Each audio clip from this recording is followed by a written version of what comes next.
So my name is Merlin Marr-Johnson. I am the Executive Vice President for Salazar Resources. Salazar Resources is an exploration and development company based in Ecuador with Ecuadorian assets and an Ecuadorian team. We have farmed out we have a 25% carried interest in the Curipamba project, which has just been financed. It's going through permitting and it will be in production within a couple of years. And that will generate very strong cash flows for the company.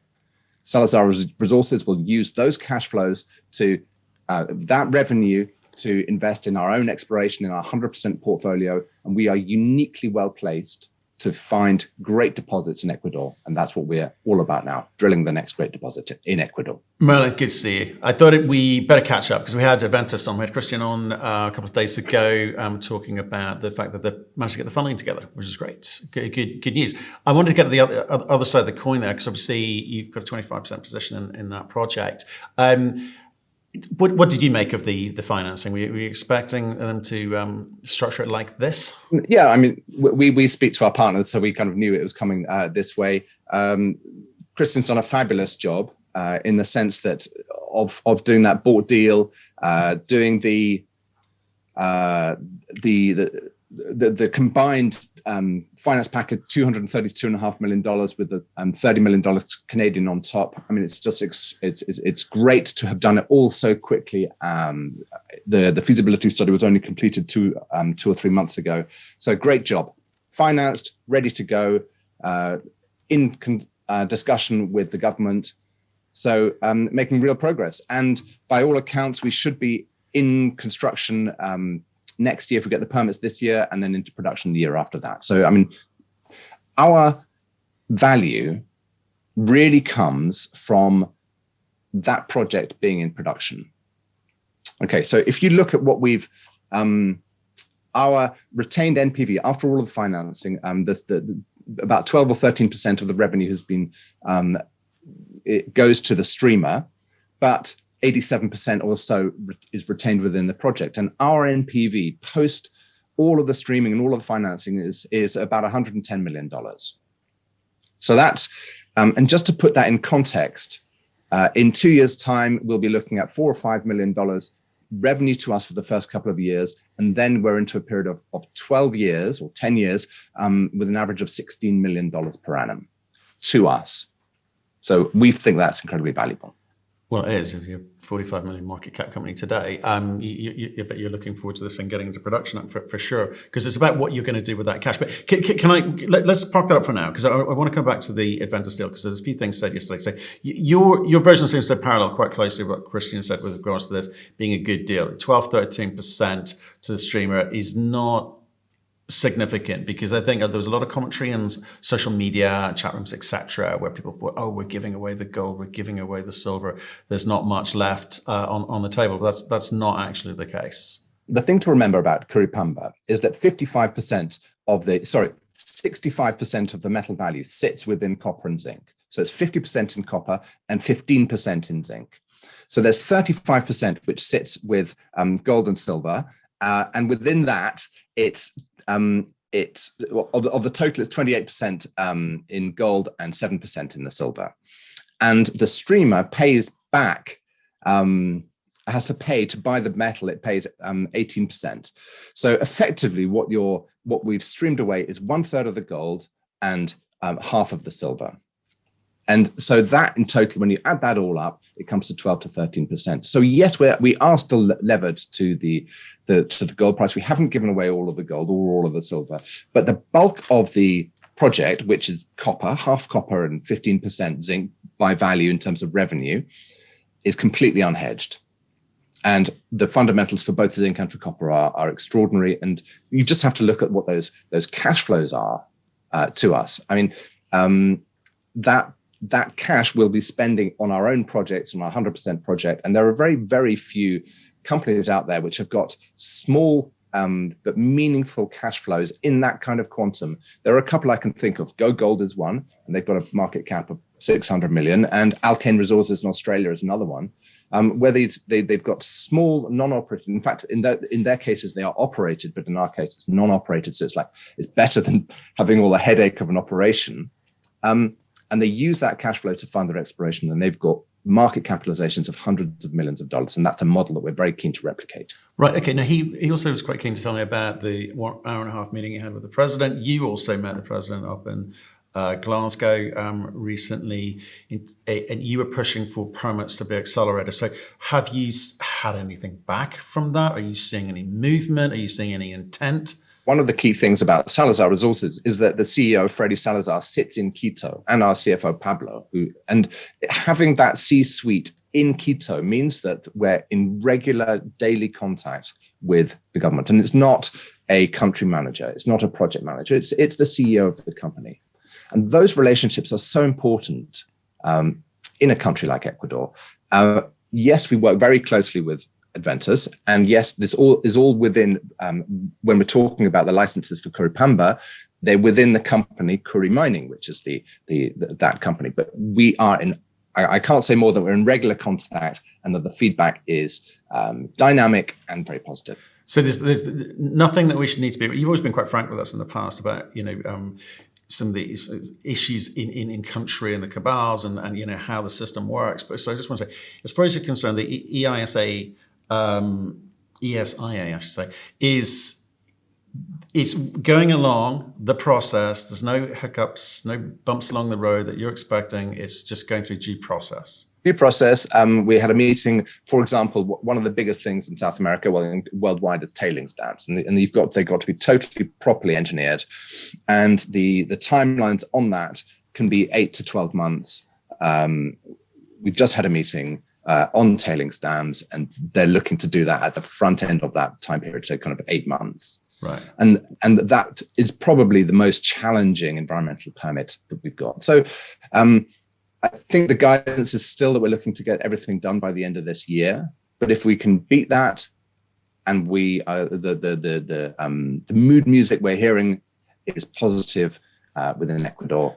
So if we can beat that, that'd be great. But still, we're kind of guiding the end of the year. Right. Okay. So look, and sorry to bang on about the Adventus component, but your value now and in the future is tied inextricably to them until you start delivering some of your own value through the drill bit. So they've talked about this year being a sort of administrative year. They've got access to some of the funds which they've put in place this year to do that, and they expect to get into production by the end of next year. Potentially is what they've said to us. So I think you're reaffirming everything they said. Let's come to you, okay? Because yep.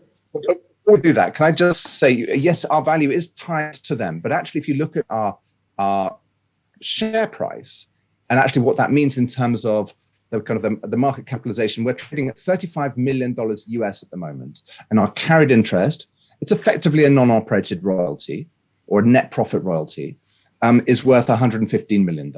So we're trading 0.3 of our NPV, and other projects around the world, if you look at the peer group, they typically trade at 0.5 to 0.7.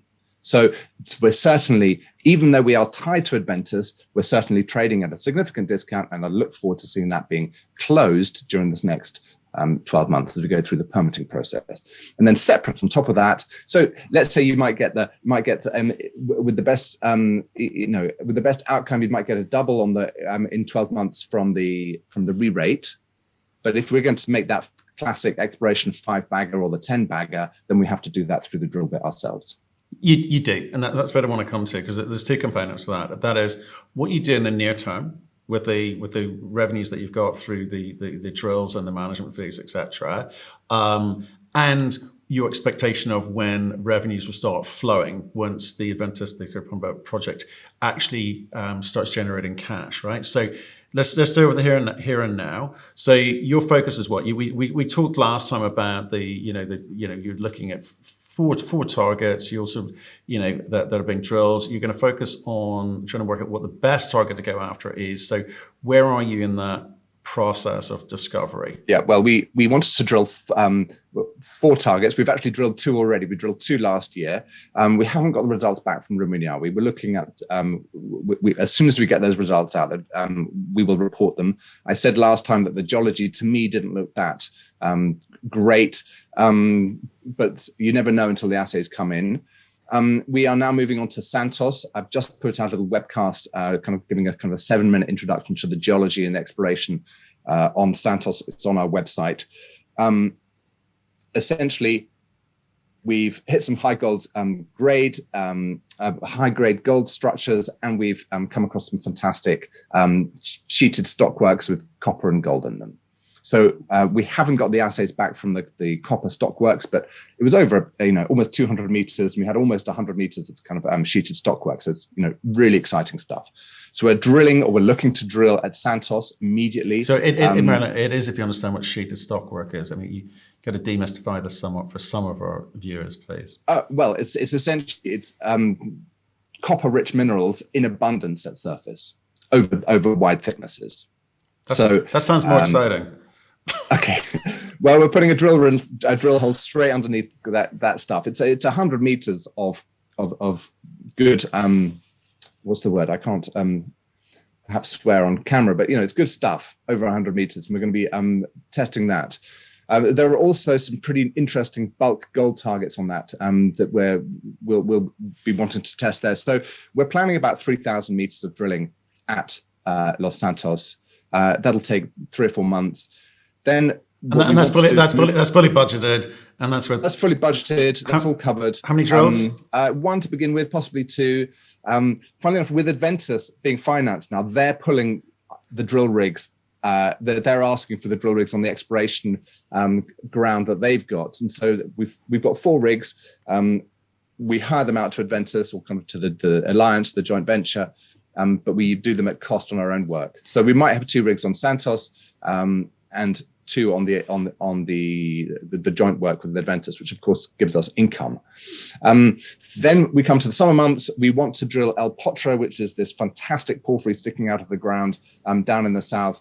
Every time our geologists go up there, they come back more excited. Carlos, our kind of chief technical geologist, our chief geoscientist, has just come back. He spent a week up there, and he said there's copper kind of disseminated into the kind of the regional quartzites. He said there's just so much.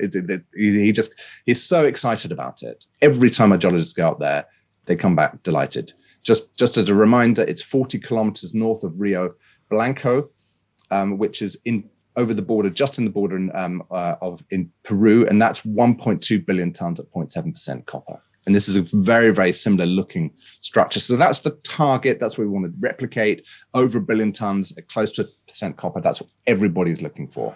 And we think we've got a real chance of this. Because of the way the rains work, we won't be able to get into there to drill until September, October. So that's kind of a Q3, Q4 drill target. But we're keen as mustard. It sounds like it. You're hunting for elephants. Right, and you're in the right part of the world to do that. We've talked about the geology on that coastline previously, but I want to think how you come at it, right? Because you've now got line of sight to this big chunk of revenue, maybe for the first 2 years. Let's say 25, 26, $5 million a year, which is yours, right? And thereafter, a bigger number, 15, 16 million a year for the next 10 years after that. So that's. One says to shareholders or potential shareholders, no dilution. Wonderful stuff. It also says to you, the excited geologist in you, we've got a decent chunk of money to do some pretty cool things. So how does that affect your thinking about how you go about doing what you do now, where you've got limited budget, you've got revenue coming in through the drills which you rent out or lease out to Adventus and others, I guess. You've got a management fee as well, and you haven't been big dipping into the market for raising equity, etc. Because of that.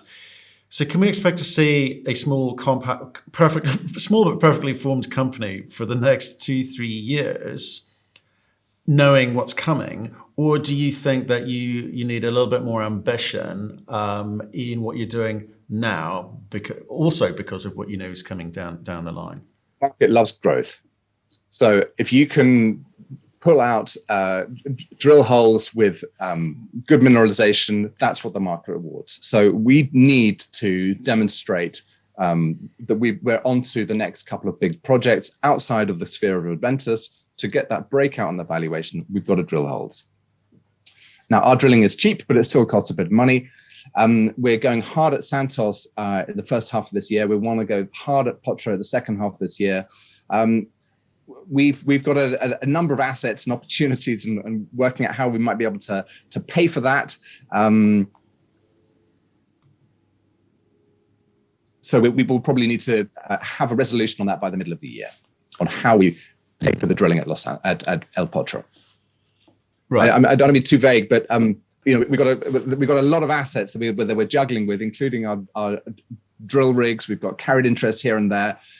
We might want to monetize, and if we get if we can get a real tailwind if we could show that Santos is the real deal in the next few months, my goodness, I hope to see that there'll be a share price response to that. It'd be interesting, actually, because I think I'm not quite sure if there's still some sort of Ecuador discount being applied here, or people should actually get excited, because this is back to Adventus Summit. It's one of the largest sums of money ever raised, or certainly for a long time, for a project in Ecuador. So it says the financial markets, certainly Wheaton and Trafigura, perhaps slightly more knowledgeable, are comfortable with, right?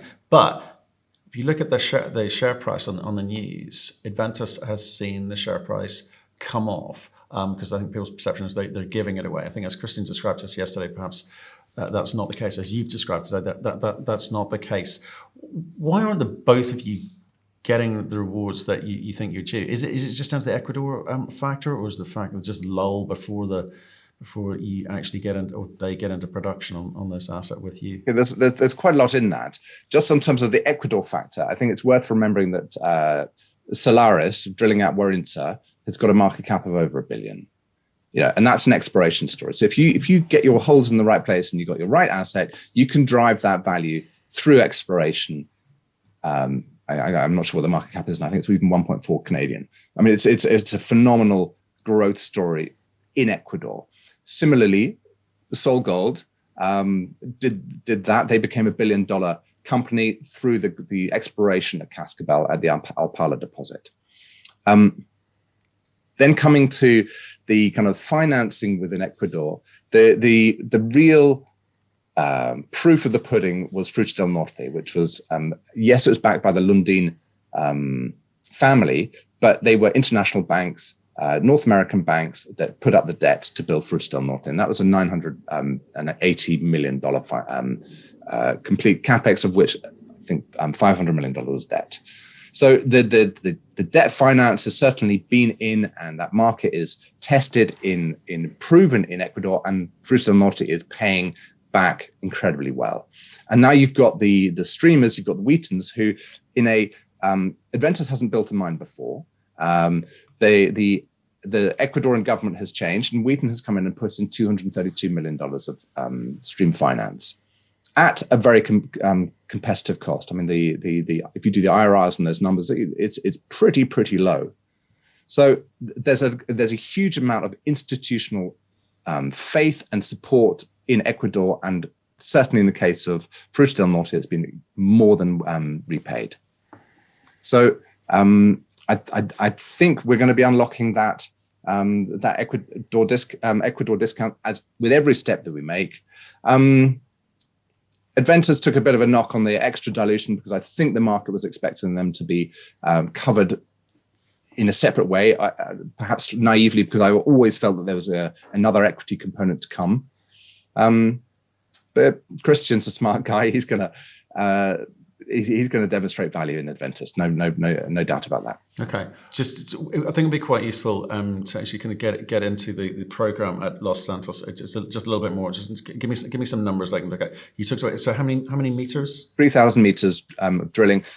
Where we're in that slightly awkward situation that we put out a news release on Los Santos in December, but we haven't got all of the assays back from the really interesting copper area, and we're on the phone on a daily basis trying to get this. So we've just had the team down at site for the last 5 days, and we're putting drill holes underneath that copper that copper stockwork, even though we don't have the assays back from it.